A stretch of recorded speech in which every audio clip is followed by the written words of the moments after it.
Hello and congratulations on getting access to this video course on Facebook retargeting. Okay, so this is video number 1, which is the introduction and getting started. So before we get started, I want to give you a quick overview of what's inside this video course so you know exactly what to expect. So obviously this is video number 1. Video number 2 is going to be a visual map of Facebook retargeting. And what that includes is I'm going to show you how Facebook retargeting works.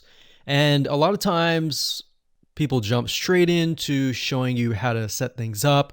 But unless you really understand how everything fits together, what connects to what, and all of that, it's really going to become confusing.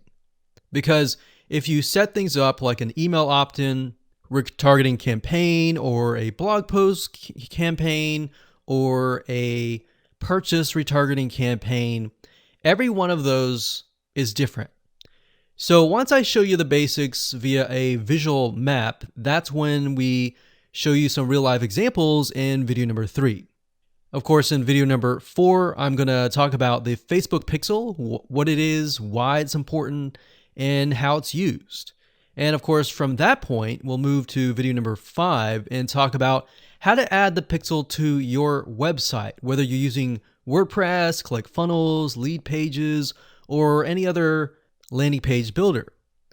Video number 6 will talk about pixel variables and settings, otherwise known as standard events, such as how do you tell Facebook that somebody has landed on your page, somebody has converted into a lead, somebody has added the product to their shopping cart. Maybe you want to find people who have added things to the cart but have not yet purchased so that you can show an ad to them, remind them that they are interested in that purchase, and perhaps give them some sort of discount as well. Video number 7, we're going to talk about custom audiences, which are essentially lists or segments of people that you have targeted. And when you create your Facebook ad, you can then target that specific custom audience and show that specific ad to that audience. And then of course, in video number 8, we'll have some practical application and show you how to create these custom audiences. And of course, last but not least, video number 9, we'll talk about retargeting campaign setup. All right, so let's talk about mindset, because I'm a big believer of having the right mindset before you get started. I want you to realize that you're not going to make a sale. You're not going to get leads right away just by setting up a Facebook retargeting campaign. Converting visitors really does take time. And to be realistic, sometimes 12 to 17 times of touch points, meaning you have to get in front of them 12 to 17 times before they will buy. So I want to make sure that you don't expect an immediate action or an immediate sale. Now, to get started, you're going to need these things. You're going to need to have a Facebook ad account.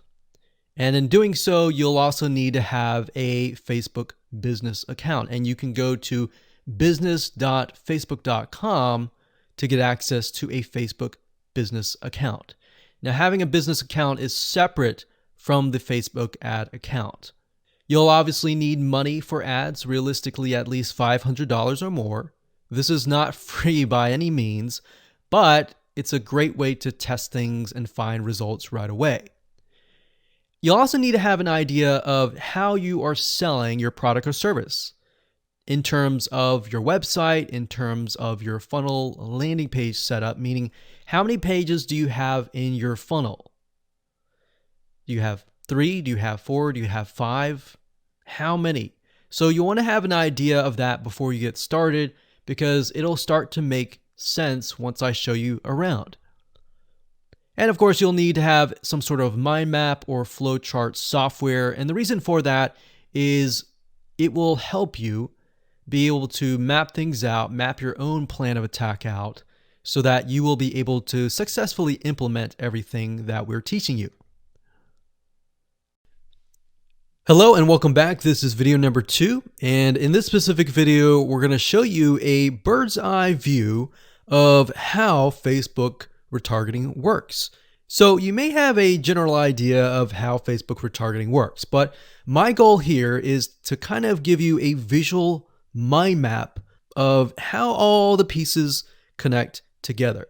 Because if I jump in and start showing you to do this, to do that, and I don't explain what things are and why things are important, I know that you will get confused, and I don't want to overwhelm you, so that's the goal here. So let's dive in. Obviously, this is going to be the visitor, and the visitor comes to a website, a landing page, whatever page that you want. Let's say that it is a blog post, and it could be a specific blog post. It doesn't matter. So they visit this blog post, and on the blog post, in order for us to know that they visited the blog post, there's going to need to be a piece of code. And that piece of code is called a Facebook pixel. Now, I'm not going to talk about that right now, but all you need to know is that the Facebook pixel tracks them. I'm going to talk briefly about the Facebook pixel later on because it can get kind of technical. So all you need to know right now is a piece of code that tracks them. It lets us know that they have visited this particular blog post.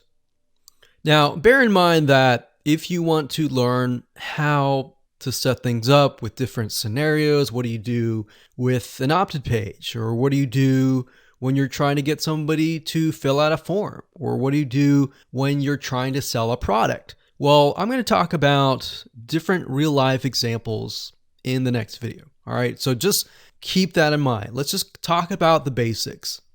Okay, so from this point, let's say it's a blog post, and maybe in this situation, what we want to do is whenever somebody visits this particular blog post, we want to create an audience specifically for this. All right, so whenever somebody visits here, they are going to have the Facebook pixel there, and then this visitor essentially will be added on this part to a custom audience. All right.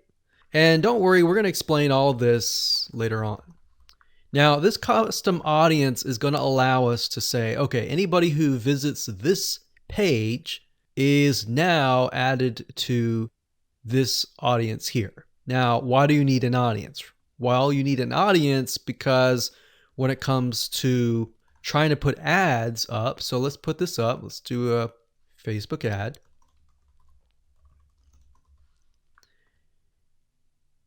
We have to find a way to show this ad to this audience. So obviously from the custom audience here in the Facebook ad here, directionally, we are going to show the Facebook ad to anyone who visited this blog post. So this is a very, very basic Facebook retargeting. So let me repeat this. Let's do a recap. A visitor comes to the blog post, and this piece of code is just happens to be on this blog post, which will allow us to know, okay, this person visited it and they're segmented into this audience, and therefore we then show them Facebook ads on Facebook to this custom audience. So that is a very, very basic scenario. Now, it can get a little bit more tedious if you add more things like email opt-ins or everything else like that.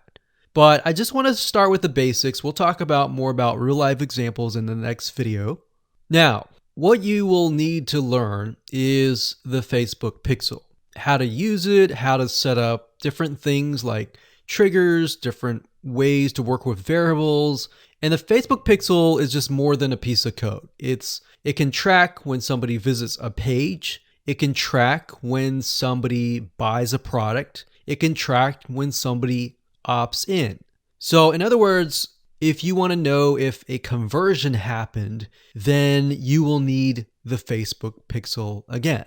So the Facebook pixel is essentially a piece of code that is on your whole website, and based upon where they land, where they convert, it is all recorded. So we'll talk more about that later on, but let's move on to the next video, and I'm going to give you some real life examples and real life scenarios. We're going to show you different mind maps for different scenarios so that you have an idea of kind of how things work. Welcome back. This is video number 3, and as promised, I am going to give you some real live examples of different scenarios so that whether you're trying to build a list or whether you're trying to sell a product or whether you're trying to just brand yourself, different scenarios call for different setups and different types of campaigns. So we talked about the blog post earlier, and that's fairly simple. But let's say, for example, that you want to build a list. How do you set things up? All right. What if they don't opt into the list? How are you going to retarget them to get them to sign up for the list? So what you really have to do is you have to get an idea of what you want to achieve. What action do you want? Do you want an email? Do you want a sale? Do you just want to brand yourself and expose people to your awesome content? And there are other different scenarios as well. How do you get somebody to fill out a form? So how about we cover those right now? So let's do opt-in list. So let me jot this down so we don't forget. So we're going to cover next. So we covered blog post. We're going to cover email opt-in, a sale, and perhaps a branding. Yeah, we actually, blog post is actually branding. So branding. Now you could go further and show them ads of other related content as well. You could do that. But the goal here is to try to keep things simple. All right. We don't want to get too complex because, believe it or not, Facebook ads can get very, very complex. Funnels can grow and be extensive as possible, but let's keep the things simple. So we got a sale. Well, let's do perhaps a form. So you have to think, what is the intention or the goal? So the goal with an email opt-in is to get an email address. The goal of a sale is to obviously get someone to spend money. So getting somebody to pay. So get someone to buy. And then with the form, you want somebody to fill out the form. Now you also have to think, okay, what happens when somebody completes the email? What then happens? How do you convert? And how do you track that conversion so you don't show a Facebook ad to somebody who has bought, right? So it's kind of an if, then, else. If this happens, then this happens. If this doesn't happen, then this happens, right? So let me explain. Let's do an email opt-in. All right, somebody comes to a landing page. So we'll call this the email capture page. And then, of course, there's going to be a Facebook pixel on this email captured page. Now, I'm going to remove these because it's going to get a little bit longer. And I'm going to delete this. I'm going to actually copy this back, but we're going to move this over here. So if they fill out the email, what is after that? All right. What is after that? So after that, depending on how things are set up, if you got it set up with double opt-in confirmation, which means they have to check their email address and click the link and all that, and it goes to that page, or they fill in the email and it immediately directs them to the next page. Whatever the page is, we'll say page 2. This could be where the freebie is located. And you're going to need to have another Facebook pixel on that page, right? So if you think about it, the Facebook pixel needs to be on this page. Now, the only reason why we would want to show a Facebook ad is if they came to the email capture page, but they did not give us their email, right? In other words, if they did not fulfill the action, then you need to show a Facebook ad. If they did fulfill the action, you don't need to show the Facebook ad, unless, of course, you're selling a product. But like I said, let's keep it simple. So from this point, they either give us the email and then they land on this page. And this Facebook pixel will need to, we'll call it a conversion, and it will need to let us know if it actually converted. Now, if they did not, so we'll put over here,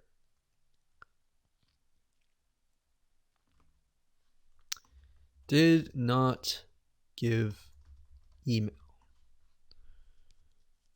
So this is if they gave us the email. If they did not give us the email, and that's why I put an arrow here.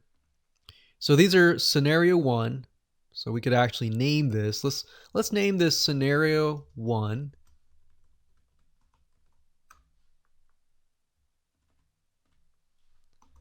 In scenario 2. And obviously scenario 2 doesn't have a page or anything. It's just merely they exited this specific page. If that's the case, we want to retarget them, right? So we are going to say,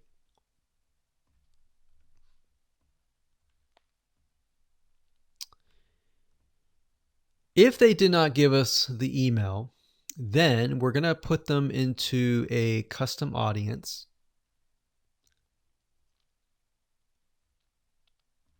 So in certain respects, what it's going to do is if somebody visited this page, but they did not visit this page, then we put them in a custom audience. If they visited this page and this page, then we do not retarget them. Now, it's going to be a little bit more easier to understand when I visually show it to you. But I just want to give you a bird's eye view here. So at this point, they did not give us the email, so therefore we add them to custom audience, and then we show them a Facebook ad. Now we could add those who signed up into another custom audience as well. So let's say we want to build a list and then we want to retarget them with a lot of great content or a product, for example, that we sell within the email. So different scenarios will require different setups. So that's one setup. That's an email setup. So not only are you setting things up for the if they fill out the email, but if they do not fill out the email. So the next thing we have is a sale. So you'll notice that it's actually very similar. If a visitor comes to a page, and this page can be the sales page, and of course we pixel them, and then they either buy or, so scenario, they buy, and that is a Facebook pixel conversion, or they do not buy, and then we add them to a custom audience and we show them a Facebook ad for the goal of trying to get them to buy. Maybe they're not ready to buy, right? So you could show a Facebook ad of free content that is related to the sales page. Because most likely if they visited the sales page, they're interested, they're just not sure, right? You could show them a Facebook ad to a coupon.